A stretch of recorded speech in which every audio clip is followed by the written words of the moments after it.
बाड़मेर जिले के बड़े गांव में समदड़ी का नाम आता है। अब ये कस्बाई रूप ले चुका है। वर्तमान में आबादी करीब 18,000 है। कहते हैं ये गांव करीब 900 साल पहले बसा था। राठौड़ वंशीय करणौत शाखा के इतिहास के संबंध में लेखक और शोधकर्ता नरपन सिंह चमन करणौत ने अपनी पुस्तिका में समदड़ी की ऐतिहासिक जानकारी में लिखा कि प्राचीनतम युग में राजस्थान के अधिकांश भाग में हाकड़ा नामक समुद्र लहराता था। जब समुद्र धीरे धीरे सूखने लगा तो खाली हुए भूभाग पर छोटी छोटी पहाड़ियों की तलहटी दिखाई देने लगी।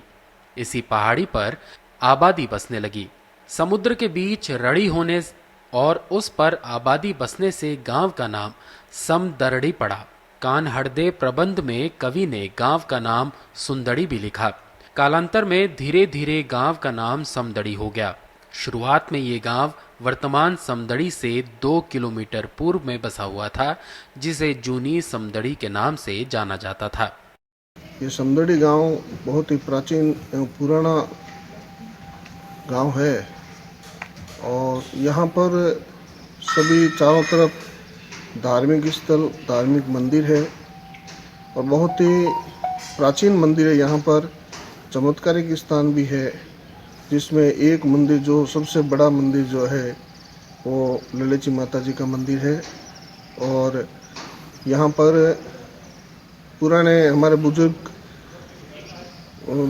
लोग कहते हैं कि माता जी यहाँ पर प्रकट हुए थे और हजारों साल पहले जो माता जी प्रकट हुए हैं उनका आज भी चमत्कार वैसा का वैसा है।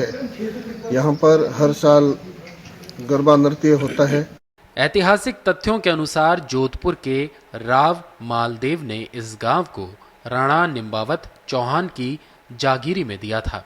इसके बाद विक्रम संवत 1724 में महाराजा जसवंत सिंह द्वारा वीरवर दुर्गादास को जागीरी में दे दिया।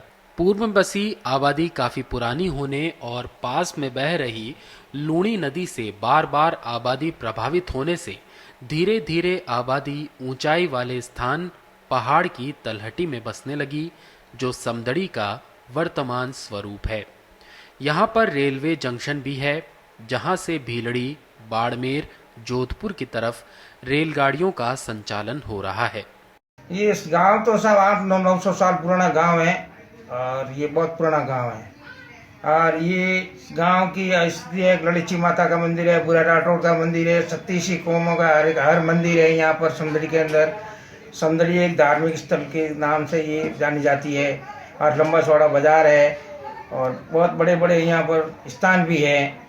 और ये समदड़ी का नाम ये पूरा इतिहास तो याद नहीं है, लेकिन ऐसा है कि ये बहुत पुराना गांव है।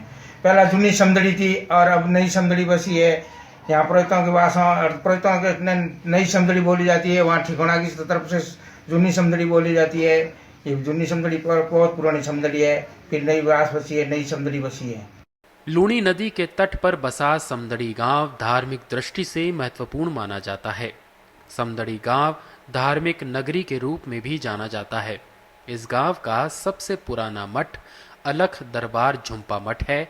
इसके साथ ही जूनीवास में महादेव मठ भी था। पहाड़ी की तलहटी में बसा ललेची माता मंदिर जन जन की आस्था का केंद्र है। समदड़ी कस्बे में बड़ा बाजार भी है, जहां पर आसपास के दर्जनों गांवों से लोग खरीदारी करने आते हैं। तहसील और पंचायत समिति मुख्यालय होने के बावजूद कस्बे की सड़कों की हालत खस्ता है। समदड़ी कस्बा बहुत ही धार्मिक स्थल है। इसके चारों ओर हर समाज के मंदिर आए हुए हैं। एक किंवदंती के अनुसार ये कहते हैं कि समदड़ी के चारों तरफ जल बहुत ज़्यादा था, चारों तरफ कृषि कुएं थे, इधर लूणी नदी भी थी और नदी के भीतर में एक कह रहे थे कि वो रड़ी थी। रड़ी मतलब ऊंचाई का स्थान था और उस ऊंचाई के स्थान के समदड़ी जल के बीच में रड़ी, इस वजह से कहते हैं कि इसका नाम समदड़ी पड़ा है। और समदड़ी ये पहले सवाणों का था और उसके बाद में करणौतों का यहाँ साम्राज्य रहा है। समदड़ी धार्मिक स्थल के रूप में भी जानी पहचानी जाती है। यहाँ पे चारों तरफ मंदिर है, हर समाज के छात्रावास भी है, हॉस्पिटल भी है, स्कूल की भी व्यवस्थाएं हैं, निजी बसों का संचालन भी हो रहा है, रेलवे का संचालन भी हो रहा है। रोडवेज की यहाँ अभी तक सुविधा नहीं है, सड़कों की हालत जर्जर अवस्था में है। पत्रिका टीवी के लिए रामलाल चौधरी, समदड़ी।